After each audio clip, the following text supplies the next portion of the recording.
Good morning, শুভ সকাল বন্ধুরা। কেমন আছেন আপনারা? সবাই নিশ্চয়ই খুব ভালো আছেন। আমি তো খুব ভালো আছি।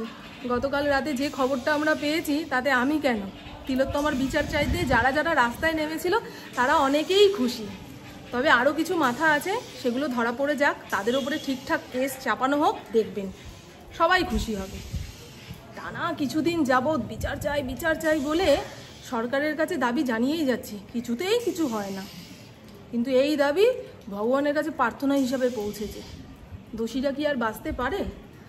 ভগবানের কাছে একটাই আমার প্রার্থনা, যে কোনো পাপীকে শাস্তি দেওয়ার জন্য কোনো মা বাবার কোল খালি করো না, কিংবা ছেলে মেয়েদের এমন কোনো শাস্তি দিও না যে মা বাবা জীবিত অবস্থায় তারা নিজেদের মৃত বলে ভাবে।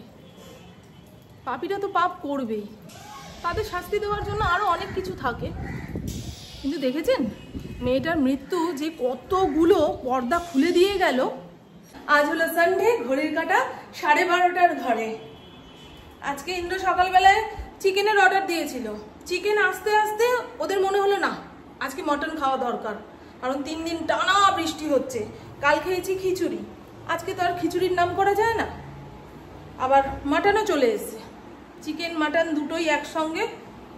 আর আমাদের এই দোকানের ছেলেটা ঠিক টাইমে কিচ্ছু দিয়ে যাবে না, 11:30 পৌনে 12টার সময় ও দিতে আসবে। রোববারে তো লোকজনের ভিড় থাকে, তাই দোকান ফেলে আসতে পারে না হয়তো, জানি না।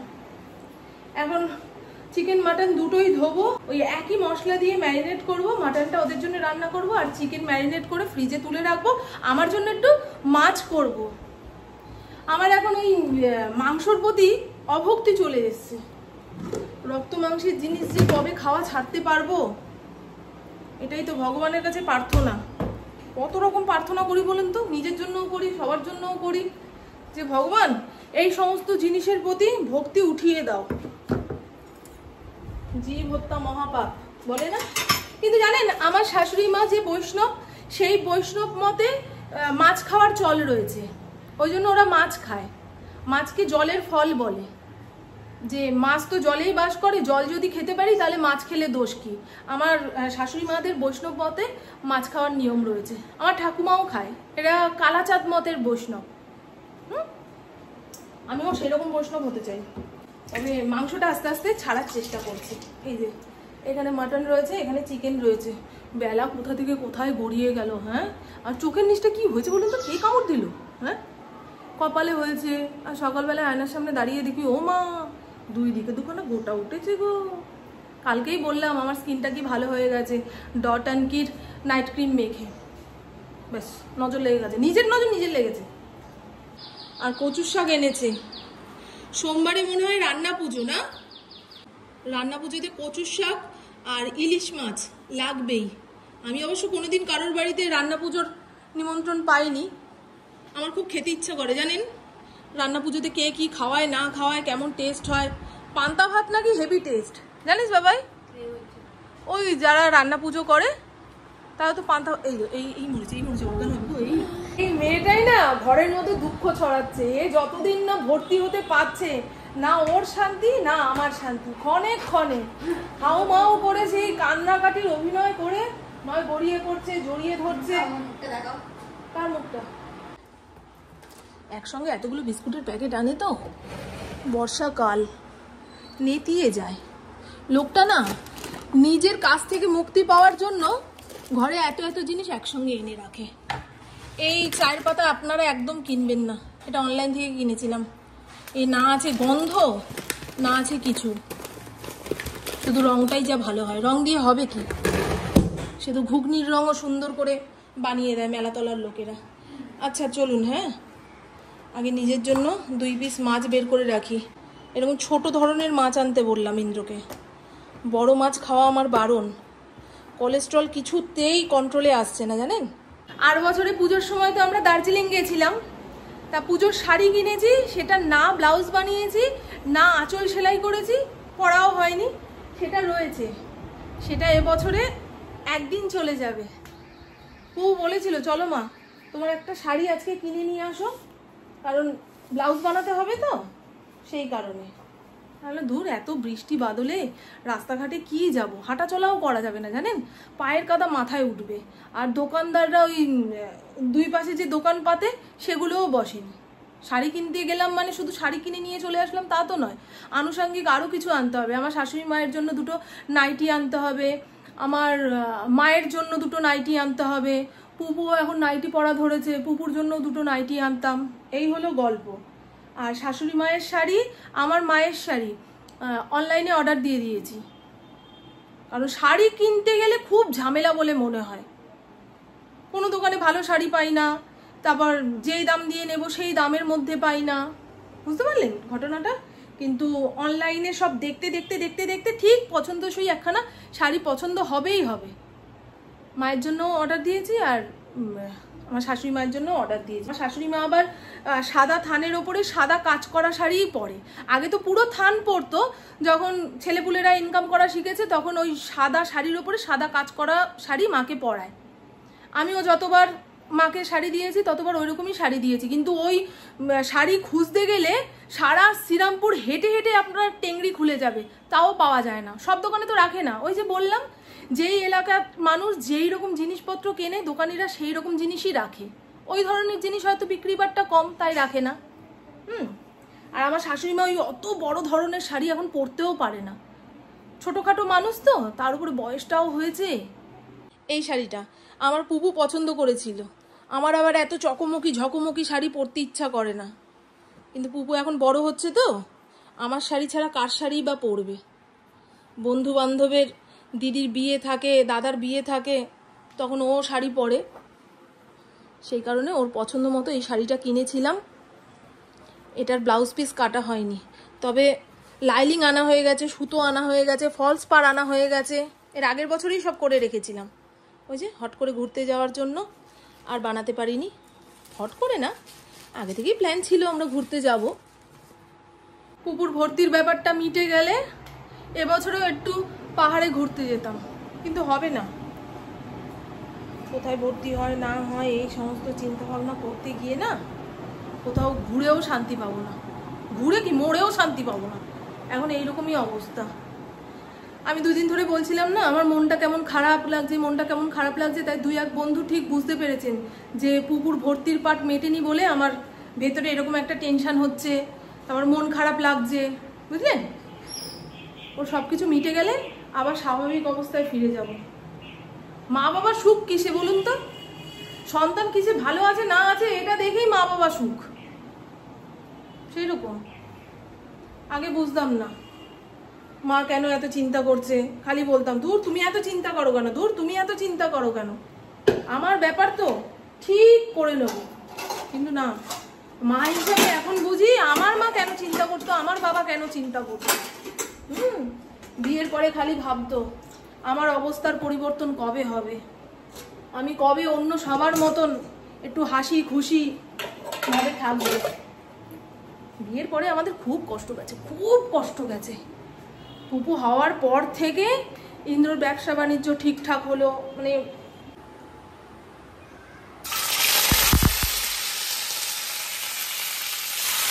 কলকাতা 1:53 ঘরে ইন্দ্র বাড়ি চলে এসেছে, এখনো আমার রান্না বান্না কিচ্ছু হয়নি, সবে মাটনটাকে ম্যারিনেট করেছি আর চিকেনের মধ্যে সমস্ত মশলাপাতি দিয়ে রেখেছি, এখন এটাকে মেখে ঝুঁকে তুলে রাখতে হবে। কত দেরি হয়ে গেল বলুন তো, এখনো মাংসর আলু কাটা হয়নি। একার হাতে সব জোগাড় যন্ত্র করে রান্না করতে গেলি না, অর্ধেকটা পেঁপে মাটনের মধ্যে দিয়ে দিয়েছি। তেল এত গরম হয়ে গেছে না, একটু ছিটকে আসার সঙ্গে সঙ্গেই হাতে ফোসকা উঠে গেল, জ্বালা পোড়া দিচ্ছে। একটু মাজন দিয়ে রাখতে পারলে ভালো হতো, তবে এখন রান্না বান্নার সময়, হাতের তালুতে মাজন দিয়ে যাব কোথায়। চিকেনটা ম্যারিনেট করে রেখে দিয়েছি, যেদিন খুশি সেদিন বের করে রান্না করা যাবে, এমনকি পুপুও বের করে রান্না করে ফেলতে পারবে জানেন।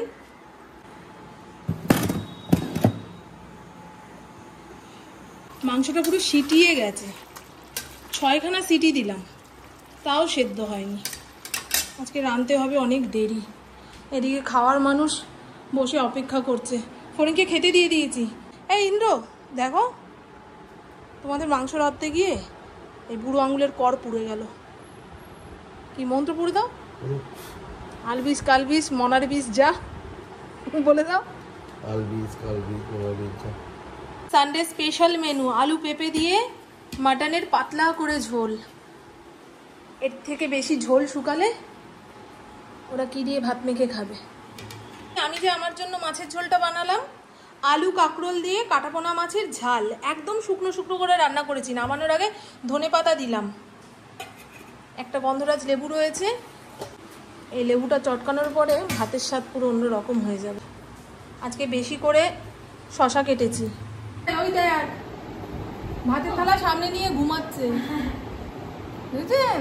রাত জেগে বাড়ি পাহারা দেয়, সবার আগে ঘুমায়, আবার সবার সঙ্গেই ওঠে, তাও এত ঘুম পায়। সুখী ব্যক্তি না হলে কি আর এরকম হয়? যখন তখন ঘুম আসে।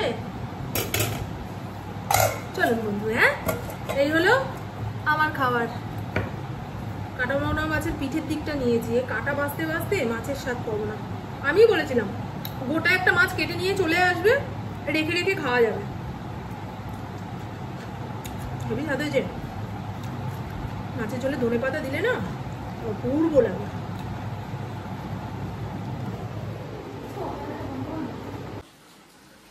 কি পরিমাণে বৃষ্টি হচ্ছে, এরপরে তো আর সহ্য হবে না এই বৃষ্টিকে। টানা যদি হতেই থাকে, মানুষজন রাস্তাঘাটে বেরোবে কি করে? আজ নয় রোববার মেনে নিলাম, কিন্তু কাল সোমবার সকাল হলেই সবাইকে অফিসে যেতে হবে। স্বাস্থ্য ভবনের সামনে সমস্ত ডাক্তাররা বিক্ষোভ দেখাচ্ছে। এরকম বৃষ্টি পড়লে তাদের কি হবে বলো তো? হ্যাঁ, কালকে তো ঈদ না, ছুটি। বেশ কয়েকদিন ধরেই খেয়াল করছি বিকেল 5টা বাজতে না বাজতেই বাইরেটা পুরো অন্ধকার হয়ে যাচ্ছে, দিনের পরিমাণ কমে আসছে, মানে শীতকাল আসবো আসবো ভাব। আর জানলার সামনে দাঁড়ালে আশ্বিনের হাওয়া গায়ে লাগছে। এবছরে কি শীত তাড়াতাড়ি আসবে নাকি? বাবা, শীত আসলেই তো আপনাদের সামনে খালি এক কথা বলবো, দূর বাবা শীত যাচ্ছে না, জলের কাজ করতে পারছি না। ঠিক আছে, নিয়ে আসো, তারপর চা করছি। এ বাবাই, যা চাটা কর তাহলে, আমি তো সকালে বানালাম। বাবাই আচ্ছা, প্রভু চা করবে। অনলাইনে কতগুলো দোকান সদাই অর্ডার দিলাম, এই প্রথমবার। জানি না কেমন আসবে না আসবে। যদি দেখি ভালো এসছে কিংবা অন্যান্য দোকানের তুলনায় দামটা একেবারে ঠিকঠাক, তাহলে অনলাইন থেকেই মাঝে সাঝে জিনিসপত্র অর্ডার দেব। যেগুলো সামনের মুদিখানাতে পাওয়া যায় না সেগুলোই অর্ডার দেব, নাহলে এরাই বা বাঁচবে কি করে? সবই যদি অনলাইন থেকে আনি।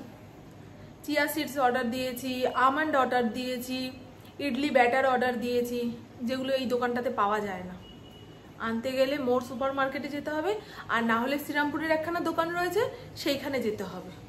সময় বার করো রে, জামা কাপড় পরো রে, এই সমস্ত চিন্তা ভাবনাতেই তো মানুষের সঙ্গে যোগাযোগ কমে যাচ্ছে। মুদিখানার দোকানে গেলে কিংবা বাজার হাটে গেলে মানুষের সঙ্গে দেখা হয়, দু একটা কথা হয়, কিন্তু অনলাইনের ব্যবস্থা হয়ে যাওয়ার পরে মানুষের সঙ্গে মানুষের যোগাযোগ অনেক কমে যাচ্ছে।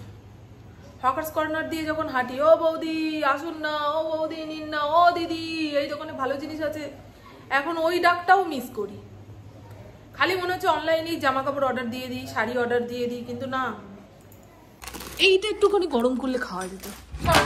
করবো মা, গরম খাবি? এই চিড়ে ভাজাটা বেশ কয়েকদিন ধরে পড়ে রয়েছে, এরপরে নেতিয়ে যাবে। আচ্ছা, আমার ঘর আমার দুয়ার, আমি রামায়ণ করি, আর তোমরা? আগের দিন যে মুরুক্কু বলেছিলাম, কেউ ভুল ধরেছেন। এই কৌটোর গায়ে লেখা রয়েছে ওয়াও মুরুক্কু, সেই জন্যই আমি মুরুক্কু বলেছি। চা ঠা খেয়ে এই সমস্ত গেঞ্জি গরম জলে নিরমা দিয়ে ভিজিয়ে রাখবো, কাল সকালবেলায় ওয়াশিং মেশিনে দেব। তারপরে গেঞ্জির মধ্যে হবে নীল বিদ্রোহ, যত উজালা আছে ঢেলে ঢুলে দেব।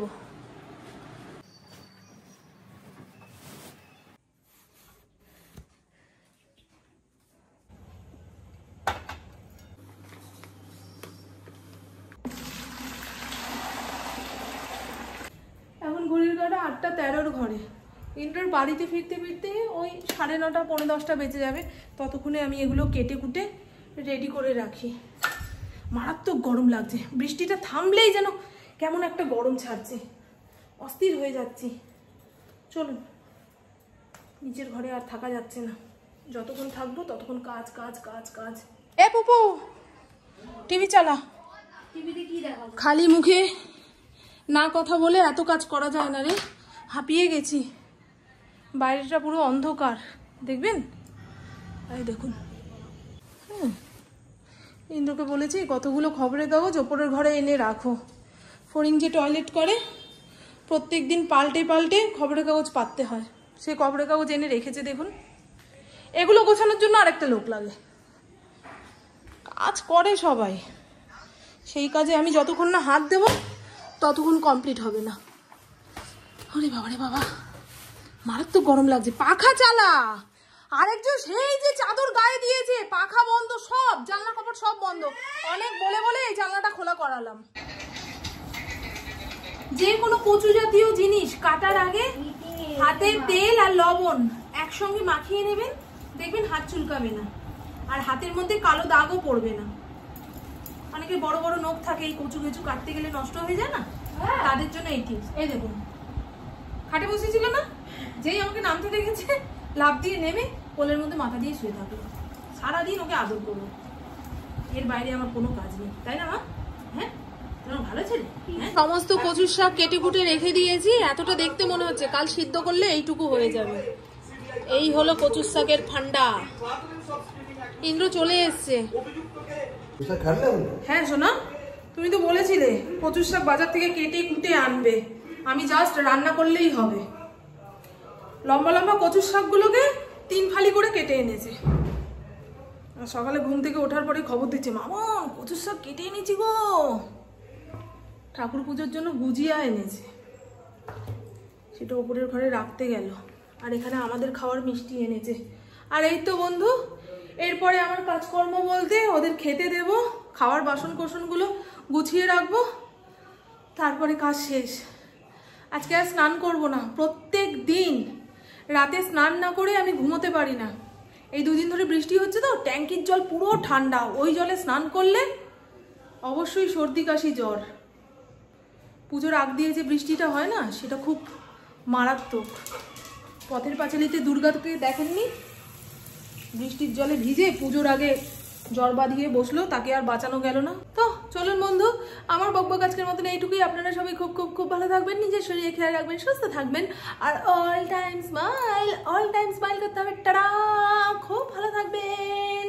হাতটা চুলকাচ্ছে গো, এত কায়দা করে কাটার পরেও সেই গা হাত পা চিরচির চিরচির করে চুলকাচ্ছে।